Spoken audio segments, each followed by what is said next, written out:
दिन था, बल्कि हम सब भाइयों की जिंदगी के लिए था।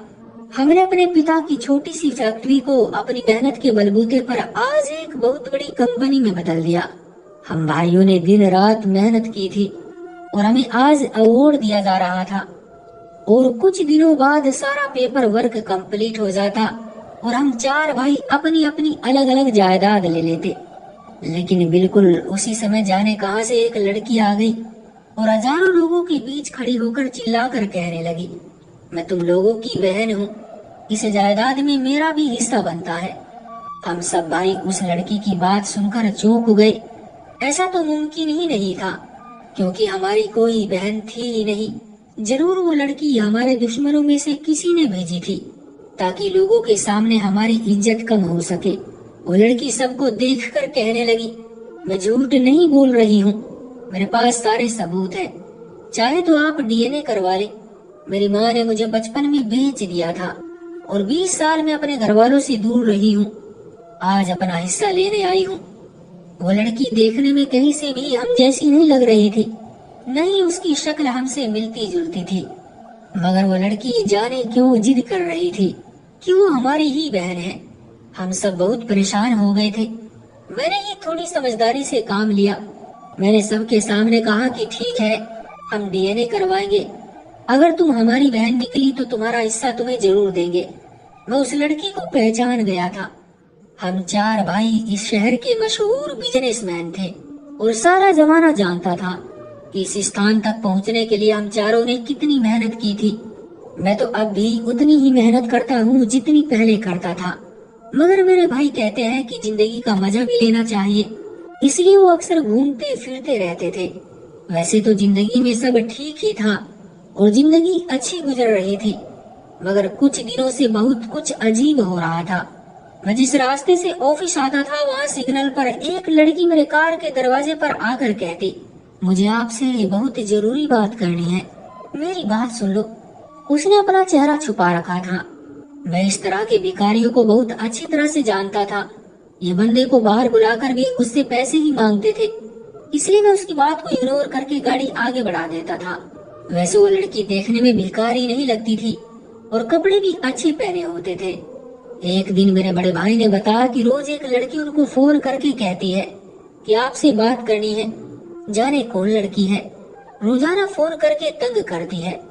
अब तो मैं उसका फोन उठाता ही नहीं हूँ। मैं भाई की ये बात सुनकर चौंक गया। मेरे दिमाग में वो लड़की आई जो मुझे रोजाना रास्ते में मिलती थी। मैंने भाई को कहा कि आप सावधान रहा करो, आजकल फ्रॉड बहुत ज्यादा हो रहा है। कुछ दिन सुकून से गुजर गए। मुझे वो लड़की नजर न आई तो मैंने सुख का सांस लिया, मगर मैं क्या जानता था कि वही लड़की हमारी बहन बनकर सबके सामने आ जाएगी।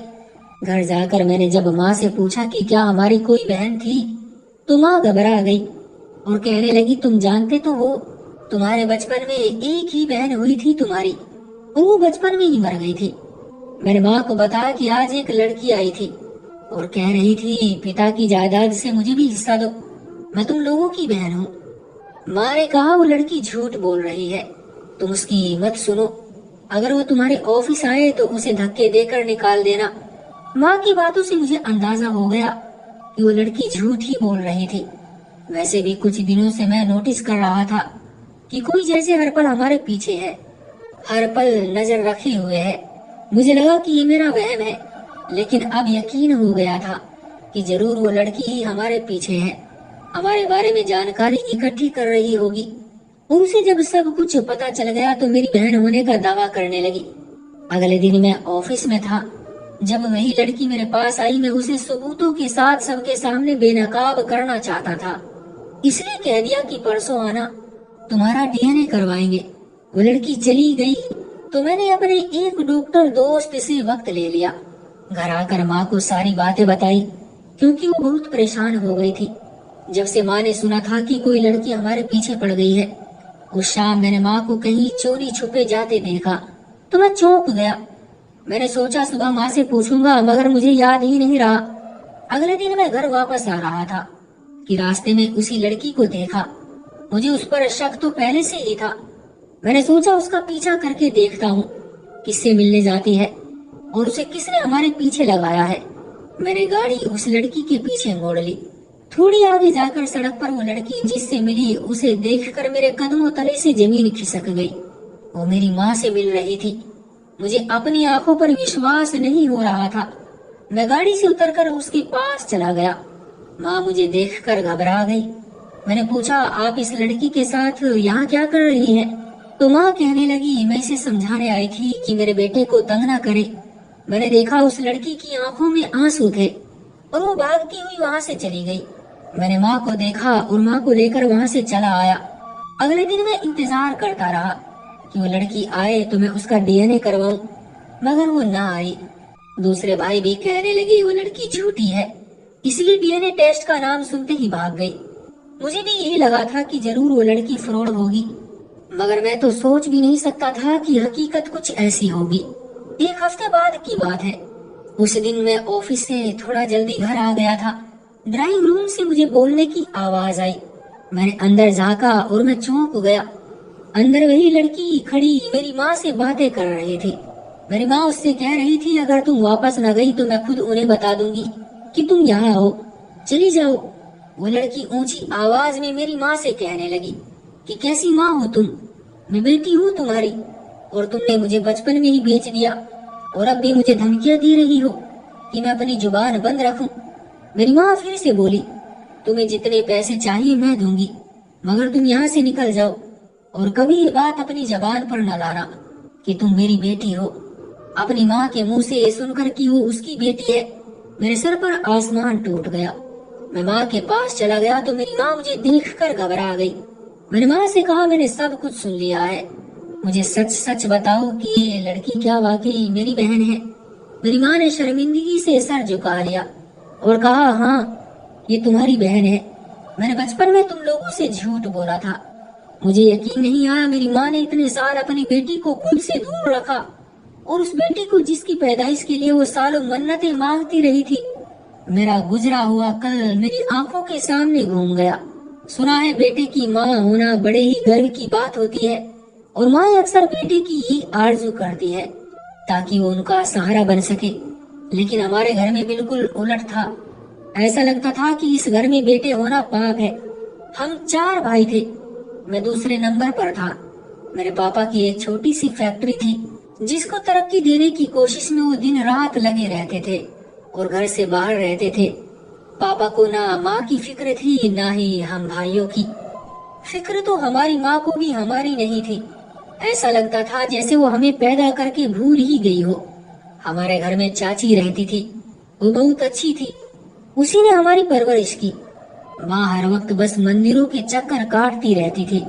कभी किसी मंदिर में जाकर पूजा करती तो कभी किसी में जाकर गरीबों को भोजन कराती। मैंने एक दिन चाची से पूछा, माँ क्या करती है? माँ हमारे पास क्यों नहीं रहती?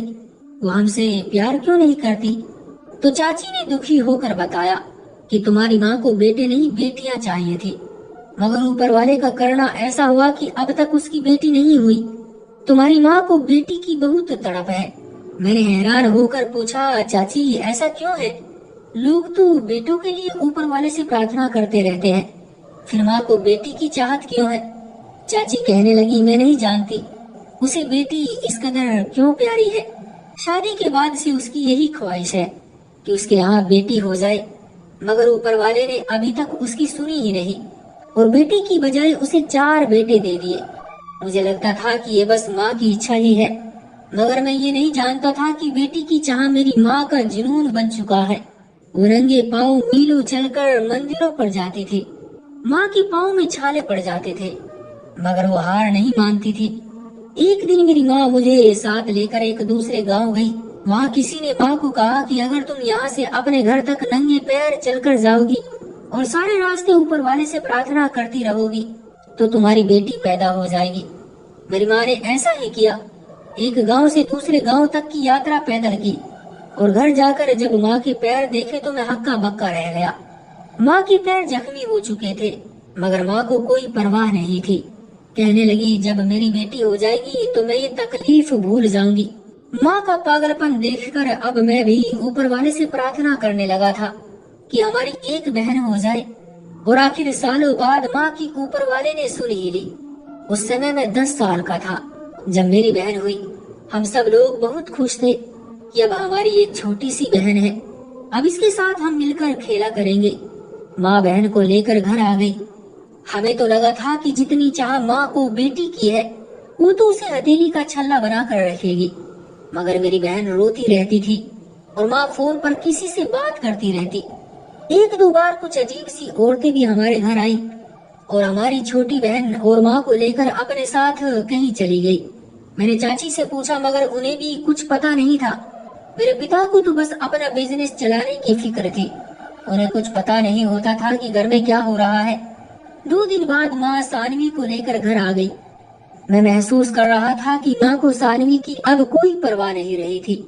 सानवी 1 महीने की थी जब उसे बुखार हो गया, मगर अस्पताल जाने के बजाय माँ बहन को लेकर नानी के घर चली गई। हम रोज इंतजार करते कि माँ बहन को लेकर कब घर आएगी। एक दिन माँ का फोन आया। उन्होंने रोते हुए बताया कि तुम्हारी बहन की बुखार में जान चली गई है। हम सबको बहुत दुख हुआ। माँ 2 महीने नानी के पास रहने के बाद वापस घर आ गई। उस दिन के बाद से हमने माँ को बेटी की ख्वाहिश करते नहीं देखा। वो जरा भी दुखी नहीं लगती थी। लगता था माँ को बेटी की याद भी नहीं आती थी। माँ अब हम सब भाइयों से प्यार करने लगी थी और जिंदगी यूं ही चलती जा रही थी। हम भाई भी खुश थे कि अब हमें माँ का प्यार मिलने लगा है। हम बहुत गरीब थे, मगर एकदम जैसे हमारे घर पे दौलत की बारिश होने लगी। किस्मत की देवी हम पर दयालु होने लगी और हम अमीर होते गए। जैसे जैसे हम बड़े होते गए तो ये बात दिमाग से निकल ही गई कि हमारी कोई बहन भी है, और आज सालों बाद जाने वो कहाँ से आ गई थी। माँ का व्यवहार तो बहुत ही अजीब था। बजाय बेटी को देखकर खुश होने की, वो उसे धमकियां दे रही थी। यूं लगता था जैसे कोई बहुत बड़ा राज है जो माँ नहीं चाहती थी कि हमें पता चले। जाने ये सब क्या चक्कर था। मैं इस वक्त कुछ भी सोचने की हालत में नहीं था, इसलिए अपने ऑफिस वापस चला आया। अब तो डीएनए करवाने का कोई फायदा ही नहीं था, क्योंकि माँ ने खुद एक्सेप्ट कर लिया था कि वो हमारी बहन ही है। मगर ये सब क्या था? माँ ने बचपन में उसे हमसे क्यों दूर कर दिया था? वो तो खुद बेटी की चाह में पागल होती थी। मैंने उस लड़की को अगले दिन ऑफिस में बुलाकर कहा कि मुझे शुरू से सारी बात बताओ, तुम कहाँ थी इतने साल? वो अपनी कहानी सुनाने लगी। मैंने जब होश संभाला तो खुद को एक कोठे पर पाया। वहाँ कोई मेरा अपना नहीं था। सभी ही कहते कि तेरी माँ मर गई है और अब तुम्हें यही रहना है, यही तुम्हारा घर है। मैं वहाँ के माहौल को पसंद नहीं करती थी। जब मैं 15 साल की हुई तो मुझे डांस सिखाया जाने लगा। मुझे जबरदस्ती गाने और नाचने पर मजबूर किया जाता। मैं तो बाहर की दुनिया को जानती भी नहीं थी। फिर एक दिन मुझे एक औरत ने मेरी सच्चाई बताई कि तुम्हें तुम्हारी माँ यहाँ छोड़ गई है। उस औरत ने मुझे वहाँ से भगाने में बहुत मदद की और मैं इस शहर में आकर अपनी माँ को ढूंढने लगी और मैंने माँ को तलाश भी कर लिया, मगर मेरी ही सगी माँ ने मुझे अपनाने से मना कर दिया और कहा जहाँ से आई है वहीं चली जा।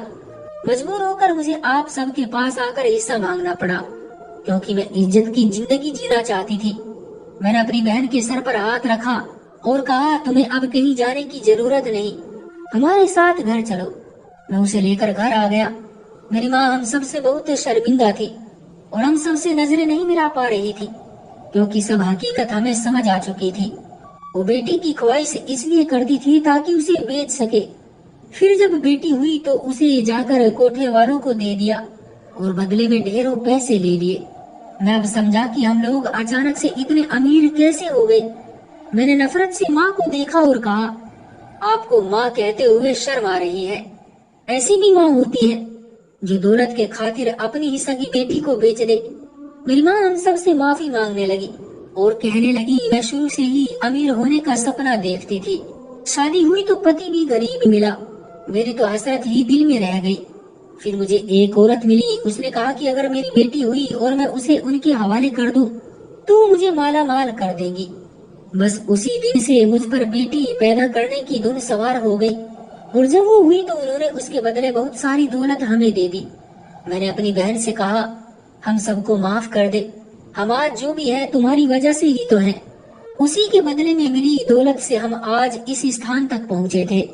हम भाइयों ने आधी जायदाद अपनी बहन के नाम कर दी। वो हमारे साथ ही रहने लगी। अब माँ को अपने पापों का एहसास हो चुका था और वो हर वक्त माफिया मांगती रहती थी। मेरी बहन ने तो उन्हें माफ कर दिया, अब उन्हें ऊपर वाले की तरफ से माफी का इंतजार है। दोस्तों, हमारे समाज में इस तरह के गंदे काम आए दिन सुनने को मिलते ही रहते हैं।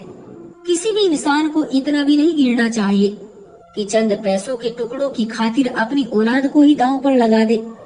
आप सभी से रिक्वेस्ट है, ऊपर वाले ने हमें इंसान बनाया है, तो इंसानियत की लाज रखते हुए ऐसे कामों को करने से बचे। क्यों दोस्तों, आपका क्या कहना है इस बारे में? कमेंट करके हमें जरूर बताएं। वीडियो को लाइक करके चैनल को सब्सक्राइब कर लीजिए और साथ में घंटी को दबाकर ऑल पर सेट कर लीजिए ताकि आने वाली वीडियो आपको तुरंत मिले।